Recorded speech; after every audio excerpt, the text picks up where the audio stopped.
Isang magandang gabi po sa Pilipinas kong mahal. Sa aking mga kababayang Pilipino na nasa iba't ibang panig po ng ating mundo. Kumusta po kayong lahat? Naway ang pagpapala ng ating Diyos na buhay ay sumaating pong lahat. Hinihingi na naman ang pagkakataon para muli po tayong magkaisa. Isang boses mula sa karaniwang mamamayan.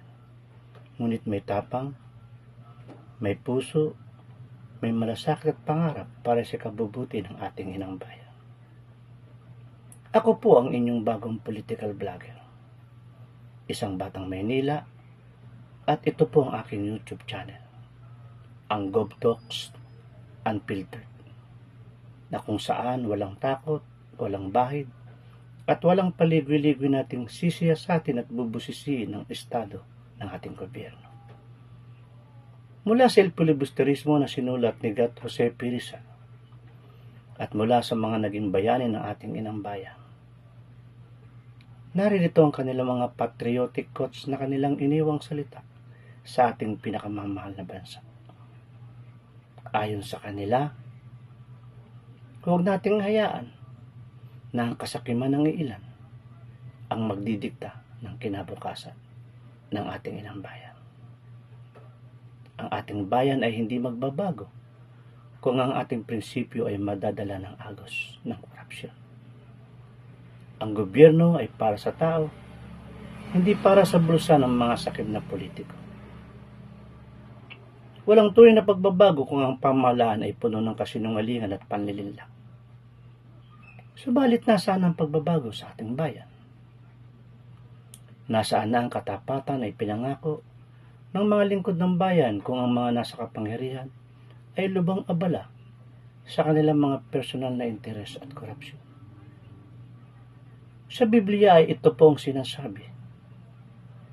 In Proverbs chapter 29 verse 2, King Solomon it says, "Show me a righteous ruler, and I will show you a happy people. Show me a wicked ruler, and I will show you a miserable people." Kapag matuwid ang namumuno, ang bayan ay nagsasayang. Ngunit kapag masama ang mga nasa kapangyarihan, ang bayan ay nagdurusa. Sa aking mga kababayan, hindi na dapat tayo nagdurusa kung ang mga politiko sa ating bansa ay tunay na naglilingkod ng may katapatan at integridad. Ito na ang oras para ang tinig ng taong bayan ay muli na namang dapat marinig. Ano ba ang layunin ng channel na ito? Ang tanging layunin, una, ipakita ang katotohanan. Hindi na natin may tatago ang mga problemang kinakaharap natin ngayon. Mula sa katiwalian hanggang sa mga maling nagawang desisyon ng gobyernong ito ni Marcos Jr. Ikalawa, ang himuki ng mga mamamayan para sa isang pagkilos at panawagan. Ang bawat Pilipino ay may responsibilidad para sa kapakanan ng taong bayan na magtanong, magbantay, at kumilos na may pagkakaisa para sa pagbabago. At ikatlo, ang pukawi ng diwa ng patriotismo. Ang sabi ni Emilio Jacinto, ang taong matapat sa kanyang salita at gawa ay pinagkakatiwalaan ng lahat. Ang pamahalang matuwid ay salamin ng pamayanang marangal. Subalit nasaan na ngayon ang pamahalang matuwid at matapat na lingkod bayan sa kasalukuyan? I am not a Filipino for nothing. You are not a Filipino for nothing. And we are not a Filipino for nothing. Ang ating pagka-Pilipino ay may kalakip na responsibilidad. Responsibilidad na panindigan ng tama, labanan ng mali, at muling ibalik ang dangal ng ating inang bayan. Ang GovTalks Unfiltered channel kong ito ay isang paalala na ang bawat Pilipino ay mahalaga. Sa darating na bagong taon ng 2025, sabay-sabay po nating tatalakayin ang mga mahalagang isyong kinakaharap ng ating bansa. At tandaan, ang tunay na pagbabago ay nagsisimula sa maliliit na hakbang.